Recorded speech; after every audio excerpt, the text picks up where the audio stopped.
Oh my God, you didn't know you were a country music fan, did you? I have a band called Sugarland.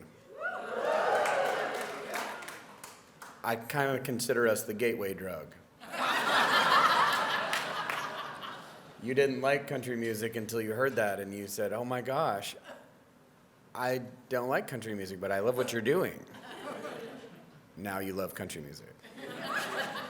I stand before you as the experiment of the Suzuki program when it entered America in 1973. I learned to play music at the same age that my brain learned to speak language. So I learned it as a language, so I don't ever remember not playing. And I live in Atlanta, Georgia now, and we don't have music programs for my own kids in my own schools. That's weird, because this is my job. They've even given me Grammys for this. And I can't get my kids that experience until now because of what you've done.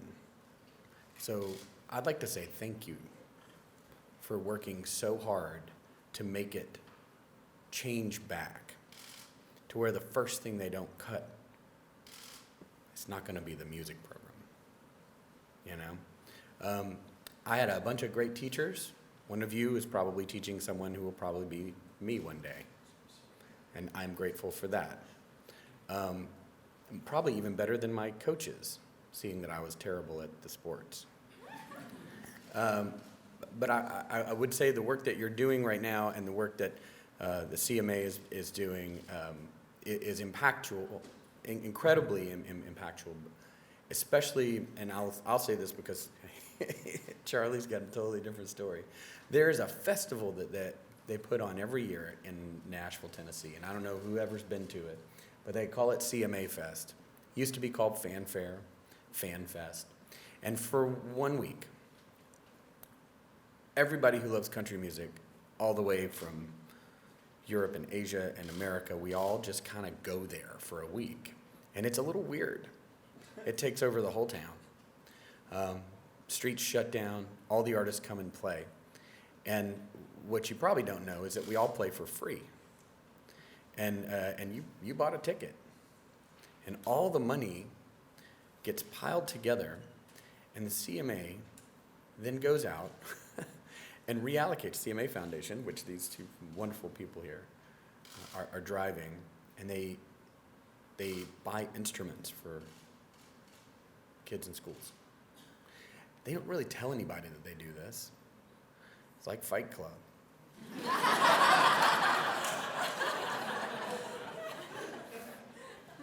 But they do this, and it's, until this year, I knew that, I knew it, I understood it, but this year, I got a thank you note, 2 of them, because I played twice, from kids I don't know, on their notebook paper with a pencil, thanking me for the violin that they're playing.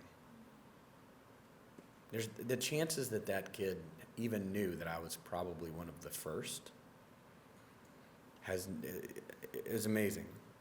So the work that's being done is all starting, it looks like, to come in concert together. Like everything, it's like double bouncing on a trampoline. You know, suddenly you go higher. But I would say thank you for doing what you're doing so that people like me can be replaced by people better than me.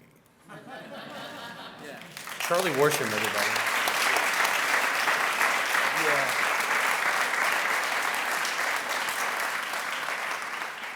Well, y'all are my people. You are. My mom is a school teacher, but her passion has always been music. She played piano all through college, bought her first car that way, and my dad's a banker, but he took me to my first concert to see the Rolling Stones because he's a drummer. And if it weren't for the folks exactly like you, I would not get to do this, which is live my dream every day. And I'll tell you a little story from my CMA festival experience a couple weeks ago. I did some late night shows at this old record shop downtown in Nashville, and we sort of leaked that we had some big stars coming, and it created a little bit of chaos. And we had this crowd out in front of the old Ernest Tubb record shop. And I didn't know this till the next day, but I'm going to tell you about my new hero, this kid named Evan Hale. Evan is from Glasgow, Kentucky, and he can't get any music education in Glasgow, Kentucky. So his sweet parents drive him an hour, as often as they can, each way, to Nashville, where they stand a chance at music opportunities, really thanks to the CMA. And Evan was out on the sidewalk that night playing drums for tips. Now, I know what that's like because I played on those same sidewalks when I was 11, because my parents drove the 4.5 hours from Grenada, Mississippi to Nashville for fiddle lessons, which didn't take, by the way. I think that worked out better for Thomas Jefferson than it did me, but who was also a musician. And when we're talking to these folks, we need to remember that this ain't a new idea. But Evan got kicked off the sidewalk, and one of the folks at the record shop pulled him backstage, and he met his hero, Eric Church. And then we got in touch. I got to speak to his mom, and I was in tears talking to his mom because of how far she had to go to find opportunities for this kid. And Evan has dyslexia and doesn't fit in school. And you know how rough that can be, better than anybody.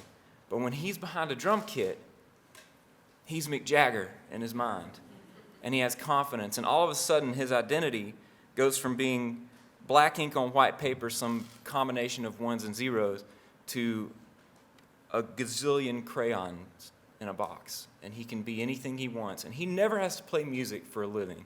In fact, it's probably better. You know, my dad being a drummer, but working as a banker, it did nothing to diminish the impact of music in his life. So I'm here today to fight for Evan because that's the life I knew.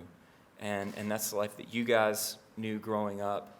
And those are the kind of lives that you're going to change. And I'm just really, in the words of Minnie Pearl, I'm just so proud to be here, but I really am. And I can't thank y'all enough. And let's go. Can we cuss here? Let's go kick some ass, you know? Yeah, all right. Thank you.